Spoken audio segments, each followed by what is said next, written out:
Hello बच्चों, let's see this question and here this question says fill in the blank.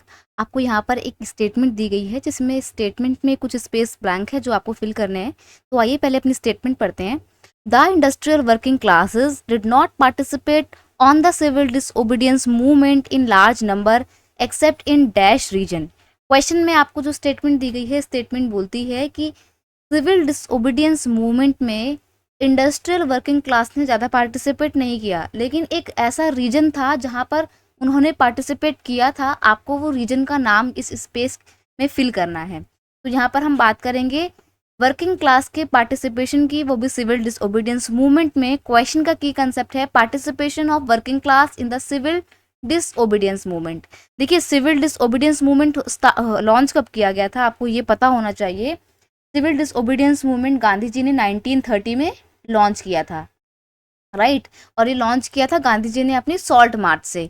अब जब गांधी जी ने ये सिविल डिसओबीडियंस मूवमेंट लॉन्च किया तो इसमें पूरे भारत ने ही मिलकर पार्टिसिपेट किया, सबने मिलजुल कर हिस्सा लिया।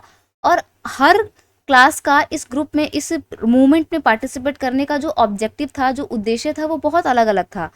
बिजनेस क्लास ग्रुप ने पार्टिसिपेट किया, वर्किंग क्लास ने भी थोड़ा बहुत पार्टिसिपेशन किया, वुमेन्स ने बहुत बढ़ चढ़कर हिस्सा लिया था, अमीर किसान, गरीब किसान, सब ने पार्टिसिपेट किया था। हालांकि वर्किंग क्लास का पार्टिसिपेशन बहुत ज़्यादा नहीं था। अब क्यों नहीं था वो भी आपको पता होना चाहिए। As the industrialist give financial assistance and came close to Congress, the workers did not participate in the movement but they boycott foreign goods. देखिए, जो इंडस्ट्रियल क्लास के हेड होते हैं, यानी कि जो इंडस्ट्रियलिस्ट होते हैं, जो बिजनेसमैन होते हैं, उन्होंने कांग्रेस को इस मूवमेंट के दौरान फाइनेंशियल असिस्टेंस प्रोवाइड की थी, पैसों से मदद की थी। तो कांग्रेस जो है वो इंडस्ट्रियलिस्ट के ज़्यादा क्लोज थी। ये चीज़ वर्किंग क्लास को पसंद नहीं आ रही थी, क्योंकि उनको लग रहा था कि कांग्रेस का झुकाव बिजनेसमैन की तरफ ज़्यादा है और वो वर्कर्स के मुद्दों को आगे नहीं रख रही है। यही कारण है कि वर्किंग क्लास ने सिविल डिसओबीडियंस मूवमेंट में ज़्यादा बढ़ चढ़कर हिस्सा नहीं लिया था। हालांकि जहाँ जहाँ उन्होंने हिस्सा लिया वहाँ पर उन्होंने रैलीज में पार्टिसिपेट किया, बॉयकॉट प्रोग्राम में उन्होंने पार्टिसिपेट किया, फॉरेन गुड्स को बॉयकॉट किया था। ठीक है, तो अपने लेवल पे जो वो कर सकते थे उन्होंने किया।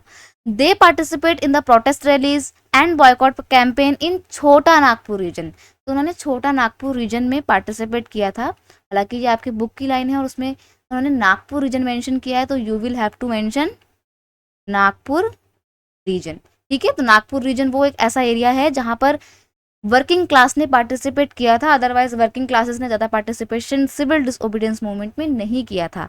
तो आपका यहाँ पे स्टेटमेंट है, the industrial working classes did not participate on the civil disobedience movement in the large number except in the Nagpur region. I hope you understood it well. Best of luck.